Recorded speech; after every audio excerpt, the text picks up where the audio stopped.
ओम श्री गुरु सत्ताय नमः। मैं Richa श्रेष्ठी Hindi planet channel पर आप सभी का स्वागत करती हूँ। आज स्वामी श्री विवेकानंद जी की जयंती है।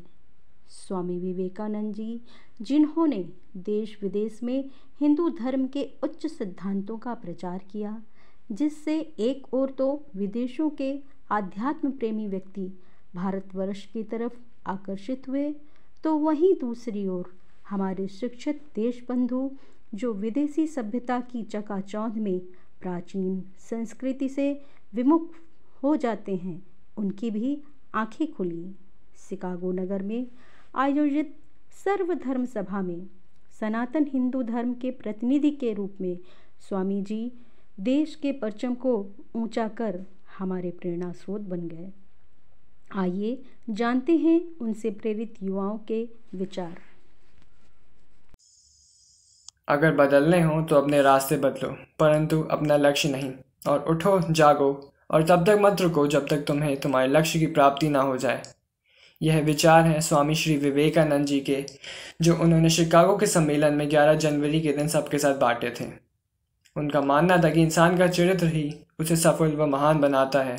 अगर हमारी खुद से ईमानदारी है तो हम स्वयं ही उन्नति के मार्ग पर उत्तीर्ण होते जाएंगे।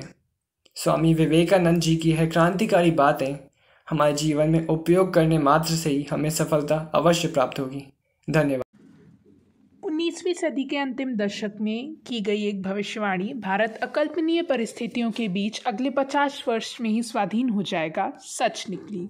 यह विश्वास उस युवा परिव्राजक स्वामी विवेकानंद का था, जिन्होंने अपने विचारों से उस दौर के समाज को चेतना के उस स्तर पर जागृत करने का प्रयास किया जहां अपनी संस्कृति के प्रति गौरव भाव से ही स्वतंत्र लहरें उछाल मारती हैं। तुम बस विचारों की बाढ़ ला दो, बाकी प्रकृति स्वयं संभाल लेगी। स्वामी विवेकानंद के इसी मूल मंत्र ने पूरी दुनिया को भारत की सनातन शक्ति, धर्म, अध्यात्म और उन विचारों से ओतप्रोत समाज की ओर आकृष्ट किया। पाश्चात्य की भौतिक चमक दमक पर बहुत भारी रहा है यहाँ का जीवन दर्शन। फिर भला वह परतंत्र कैसे रह सकता था? जिस दर्शन ने अमेरिका और यूरोप से लेकर पूरी दुनिया को प्रभावित कर दिया, एक ब्रितानी राज उसे कैसे जीत सकता था? स्वामी विवेकानंद के विचार आज भी उतने ही प्रासंगिक हैं जितने कल थे। देश की पहचान तभी है जब वह राजनीतिक रूप से स्वतंत्र है। स्वामी विवेकानंद ने इस बात को गहराई से समझा कि अगर यहाँ का समाज पाश्चात्य चमक के वशीभूत हो जाए तो उनके भौतिक शरीर को परतंत्रता की बेड़ियों में जकड़े रहने से कोई नहीं बचा सकता। स्वामी विवेकानंद ने महिला शिक्षा का महत्व भी समझाया। स्वामी विवेकानंद इस बात को अच्छी तरह समझते थे कि आधी आबादी यानी महिलाओं को जब तक शिक्षित नहीं किया जाएगा तब तक देश की उन्नति और कोई भी क्रांति संभव नहीं है।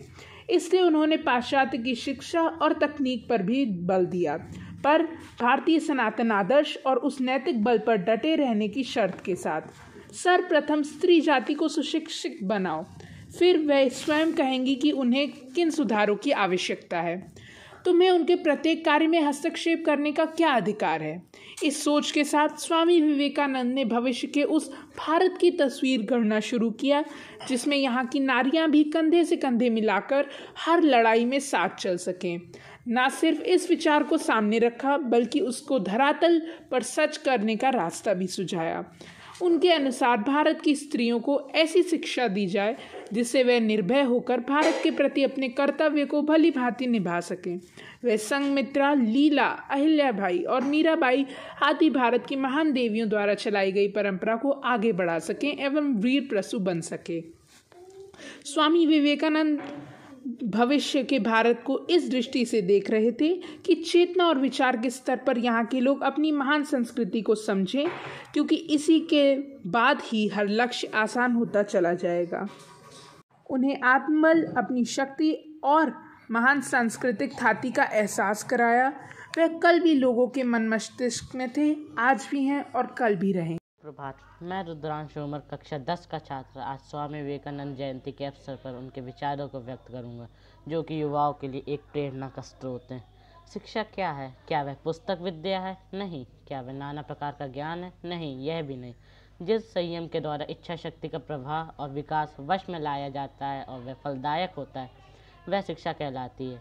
भारत के सामान्य परिवार में जन्म लेने वाले नरेंद्र नाथ ने अपने ज्ञान और तेज के बल पर विवेकानंद बन गए और अपने कार्य द्वारा विश्व भर में भारत का नाम रोशन कर दिया। यही कारण है कि आज के समय में भी विवेकानंद लोगों के लिए एक प्रकार से प्रेरणा का स्रोत है। उनके राष्ट्रवादी विचारों से कई भारतीय नेताओं का ध्यान आकर्षित हुआ। भारत की आध्यात्मिक जागृति के लिए श्री अरविंद ने उनकी प्रशंसा भी की थी। स्वामी विवेकानंद को महान हिंदू सुधारक के रूप में भी जाना जाता है और उन्होंने हिंदू धर्म का बढ़ावा भी दिया। महात्मा गांधी द्वारा भी स्वामी विवेकानंद की प्रशंसा की गई।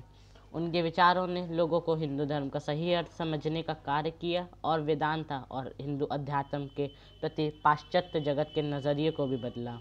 आज का युवा जीवन में चारों ओर से निराशाओं से घिरा हुआ है। ऐसे में स्वामी विवेकानंद के विचार ही उसके कर्म करने के लिए उत्साहित कर सकते हैं। स्वामी विवेकानंद के विचार युवाओं के लिए एक गुरु की भांति तथा एक पथ प्रदर्शक के रूप में हमेशा उनके साथ रहते हैं और उन्हें महान कार्य करने के लिए प्रेरित करते हैं। धन्यवाद। मेरा नाम वंशिका अग्रवाल है। मैं कक्षा 9वीं की छात्रा हूँ। आज स्वामी विवेकानंद जी की जयंती है। मैं उनके इन विचारों से बहुत ही प्रभावित हुई हूँ। और कौन से विचार? जैसे कि ज्ञान धन से उत्तम है, क्योंकि धन की तुम्हें रक्षा करनी पड़ती है, मगर तो ज्ञान तुम्हारी रक्षा करता है। तो आपको कैसा लगा ये पढ़ करके, या ये विचार से आप कैसे प्रभावित हुए हैं? कि मतलब हमें अपना ध्यान इधर उधर नहीं लगाना चाहिए। हमें अपना पूरा फोकस, पूरा ध्यान हमें अपनी पढ़ाई में करना चाहिए, ताकि हम उसके अपने लाइफ में कुछ कर सकें। Very good. आदरणीय सभाजनों एवं मित्रों, मैं अंतरिक्ष भारद्वाज कक्षा 10A का छात्र बाल विद्या मंदिर की ओर से युवा दिवस के उपलक्ष्य पर स्वामी विवेकानंद जी के युवा पीढ़ी के बारे में विचारों को आपके समक्ष प्रस्तुत करता हूँ। देश के युवाओं के हाथों में ही आने वाला समय में देश की तरक्की निर्भर रहती है। ऐसे में ये जरूरी हो जाता है कि हर देश का युवा जनसंख्या अपनी जिम्मेदारी को समझे। नई प्रतिभा के आने से देश को न सिर्फ तरक्की मिलती है, बल्कि देश का विकास भी सही तरह से होता है। धन्यवाद।